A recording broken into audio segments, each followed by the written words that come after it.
If I could take that picture down, it's the guy you were always looking for, and the signs of depression keep rolling round again, and I'm hoping my last dollar will help me on the mend. That is so good. You know that I... So how do you feel? Feeling really good. That was unexpected turnout. Like being from Australia, that's huge. If I did that in Australia, we'd have 15 people there. It was great. Yeah, and what all did you do to market this?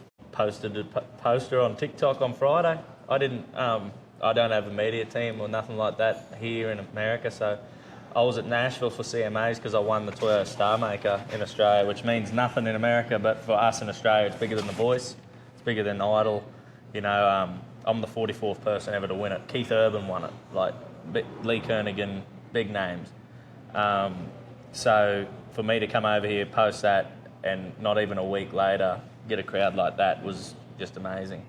One of the things I want to hear from anybody that it happens to, because it's never going to happen to me, how did it feel, say, with Fighting Tears, to hear people sing that back to you? That was a moment I'll never forget, because that song means so much to me.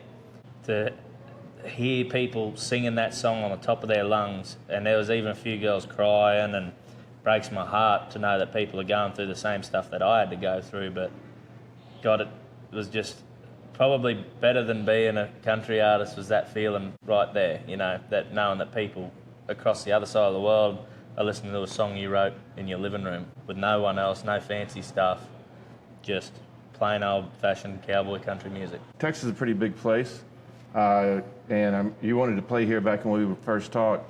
How'd you end up in Fort Worth? I had to come here and get my cowboy shopping done.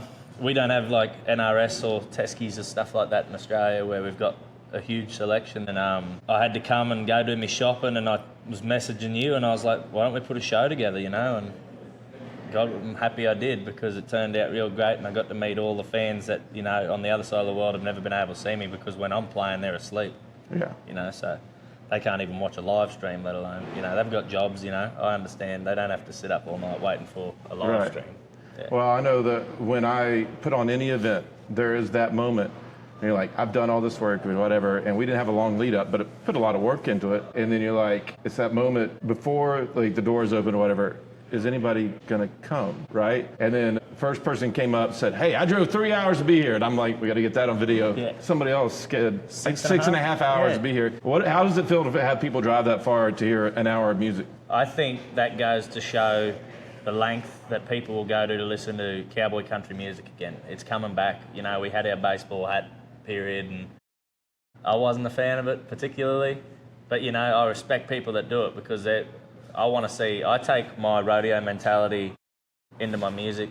Like, I'm a team opener bulldog. I'll sit there and cheer on all my mates to beat me if I'm in the lead in a rodeo in Australia. So seeing country music as developed as it is with all these different genres, I'm proud of all of us, but it's cool to see cowboy country is back.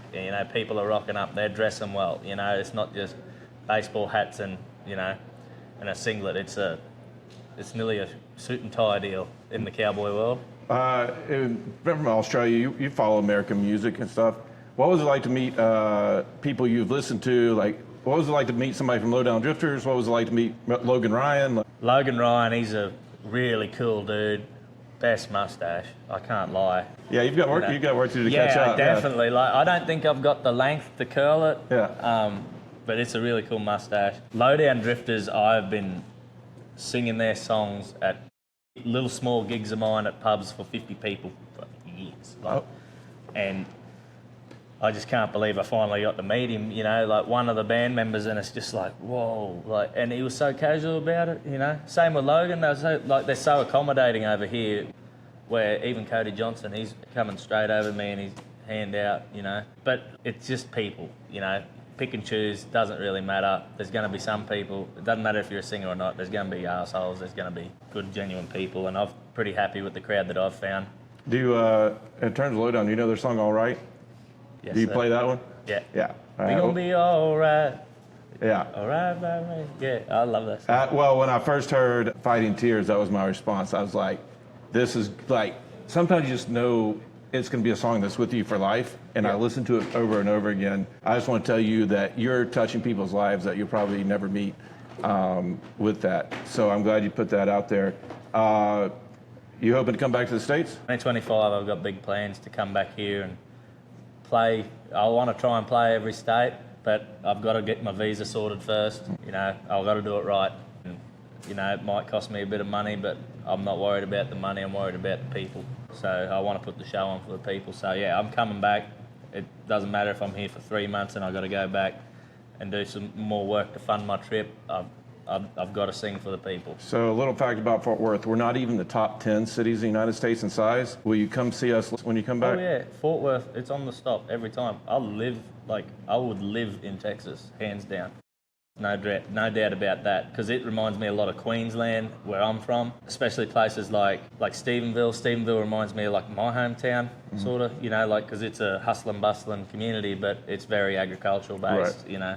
It's a cowboy town, Yeah, it's sure. a cowboy town, exactly. And it's a music town. It's a music town? I can't wait to play there. Yeah. That Twisted J, I've been I told think we can 20 get, times. we can last get you night. booked there tomorrow night if you want to go. I would, but, you know, I don't want to push my boundaries. I need to get my visa first. Right, yeah.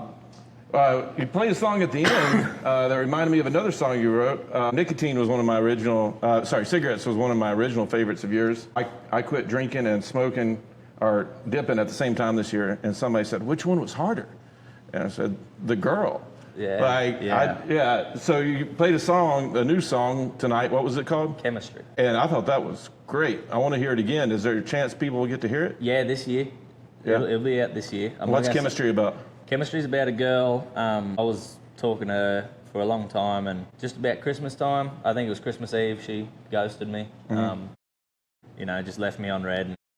Don't know why. I wasn't saying anything bad. You know, I really liked her, so I was trying to be very romantic, if anything. You know, I asked to take her out to dinner, everything, and then just one day she just stopped talking to me. So I always was playing in the back of my head, and I had the big competition coming up in Australia, and I was like, did we even have chemistry? And I was like, hey, that's a good little thing to talk about, because I know a lot of people have been there and they've thought they've found a really good girl, and this turned out to be just another dead end. Well, I think you've heard of a book called The Lost Cowboy, Jake Zelke.